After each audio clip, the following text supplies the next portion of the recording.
पिछले लेक्चर में हमने बजट के प्रमुख चरणों के बारे में बात की थी कि बजट तैयारी के क्या चरण होते हैं।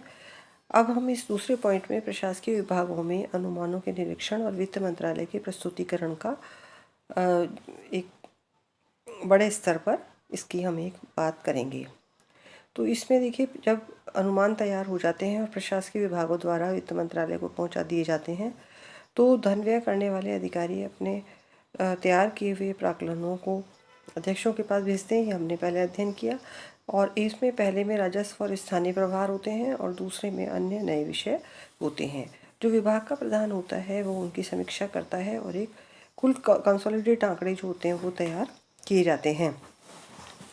विभिन्न विभागों में तैयार अनुमान प्रशासकीय विभाग को भेज दिए जाते हैं और प्रशासकीय मंत्रालय अपने सभी विभागों के जो जितने भी अनुमान सभी पूरे जो देश से प्राप्त होते हैं उनको एकीकृत करता है और नवंबर के मध्य तक ये जो जितने भी अनुमान हैं वो सारे के सारे वित्त मंत्रालय के का जो एक बजट संभाग है उसके पास पहुंचा दिए जाते हैं। फिर उसके बाद में नियंत्रक महालेखा परीक्षक की भूमिका इसलिए महत्वपूर्ण हो जाती है कि वो जो अनुमान हैं वो भारत के C&AG को भेजे जाते हैं और वह देखता है कि इसे कितने अनुमान जो हैं वो कितने कॉन्क्रीट हैं, कितने वास्तविकता के निकट हैं। और उसके बाद में फिर जो उसमें ये जो अधिकारी उसकी जांच करता है और देखता है कि सभी स्वीकृत प्रभार ही वर्तमान बजट में है, अस्वीकृत प्रभार उसमें नहीं है। तो प्रशासकीय मंत्रालय के अनुमान के संबंध में वह टिप्पणी करके फिर वित्त मंत्रालय को प्रस्तुत कर देता है। फिर वित्त मंत्रालय द्वारा उन अनुमानों का सूक्ष्म निरीक्षण और परीक्षण जो होता है किया जाता है और मोटे तौर पर जो है जो अनुमान भेजे जाते हैं उनको स्थानीय प्रभार, प्रचलित योजनाएं और नवीन योजनाओं में किया जाता है। तो यानी कि इस लेवल तक जब वित्त मंत्रालय द्वारा ग्रास रूट लेवल पर जो परफॉर्मा भेजे जाते हैं उनमें वो जो परफॉर्मा होते हैं वो पिछला जो आय व्यय का लेखे जोखे के साथ में जो उनके आगामी कार्य क्या किए जाने उनके एक प्राक्कलन और उसका एक एस्टिमेटेड फाइनेंशियल ब्यौरा वो प्रस्तुत करते हैं जिसकी जांच आगे के लेवल पर होती है। और ये देखा जाता है कोई अनावश्यक रूप से तो किसी चीज़ का प्रभार उसमें नहीं जोड़ दिया गया है।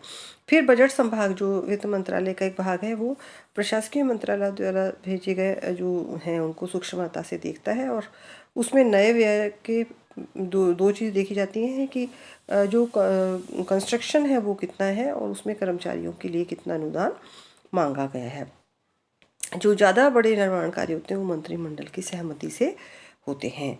फिर अनुमानों का जो होता है वो वर्गीकरण कर दिया जाता है और जो अनुमानों के वर्गीकरण में केंद्र सरकार का कितना पैसा लगेगा, कितनी पूंजी होगी, कितनी बचत होगी और बजट संबंधी बात तथा केंद्र सरकार के आय के निर्माण की चीज़ों को इसमें देखा जाता है। सरकारी आय के अनुमान जो होते हैं वो सरकारी व्यय के अनुमान के तैयार करने के बाद वित्त मंत्रालय द्वारा सरकारी व्यय के आय व्यय के अनुमान तैयार किए जाते हैं और उसके बाद वित्त मंत्रालय व्ययों की आवश्यकताओं की पूर्ति के लिए करों में हेरफेर करता है। यानी कि पहले आप अपना एस्टिमेट भेजते हैं कि हमें इतना इतना पैसा चाहिएगा और वित्त मंत्रालय उन अनुमानों की सूक्ष्मता से परीक्षण करता है कि क्या ये ऐसा होगा और उसके बाद के अंदर फिर वो बजट जो होता है उनको किस तरह से उन खर्चों को निकाला जाए इस संबंध में टैक्सेशन की एक पूरी प्रक्रिया को व्यवस्थित करता है।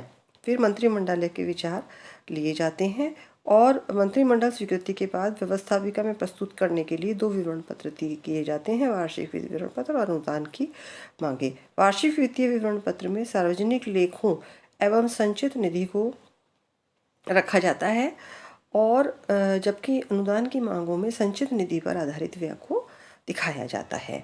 तो ये इसकी एक प्रक्रिया होती है। उसके बाद संसद में जो होता है वो बजट को पारित कर दिया जाता है जिसके 3 प्रमुख चरण हैं: बजट का प्रस्तुतिकरण, सामान्य वाद विवाद और मांगों पर अनुदान। तो ये जो इसमें चीज़ें हैं बजट के प्रस्तुतिकरण की उसमें आप देखते हैं कि जो वित्त मंत्री अपना एक बजट अभिभाषण देते हैं और उसमें वो सारा केंद्र सरकार का बजट, अनुदान मांगों के अनुमान, बजट के स्पष्टीकरण और ये सारी चीज़ें जो होती हैं उसमें आर्थिक सर्वेक्षण, आर्थिक वर्गीकरण, ये सारा सारांश उनके प्रस्तुतिकरण भाषण में होता है। फिर जो बजट प्रस्तुत किए जाने के बाद में जो सरकार की वित्तीय नीतियां हैं और जो सरकार खर्च करने जा रही है, जो योजनाएं बनाई जा रही है उसके ऊपर सामान्य वाद विवाद होता है, जिसमें कटौती प्रस्ताव वगैरह भी के जो होते हैं वो नहीं होते। विचार विमर्श को विस्तृत रूप से किया जाता है और वाद विवाद में वित्त मंत्री द्वारा सामान्य उत्तर दिया जाता है।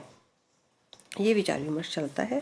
फिर जब मांगों पर अनुदान होती है तो उसमें मतदान करवाया जाता है और जो उस क्रम में, मांगों के मतदान के क्रम में कभी कभी कटौती प्रस्ताव भी इसमें प्रस्तुत कर दिए जाते हैं। तो इस प्रकार फिर वो अनुदान जो है, कोई भी मांग जो राष्ट्रपति के द्वारा की जाती है और संसद में बजट में उल्लेख मदों में उनकी स्वीकृति के बिना हम कोई भी वृद्धि नहीं कर सकते हैं।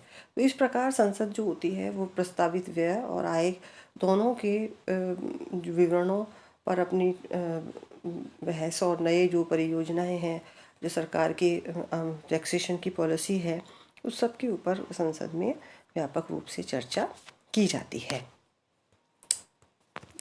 अगले जो प्रक्रिया में हम इसके क्रियान्वयन की चर्चा करेंगे।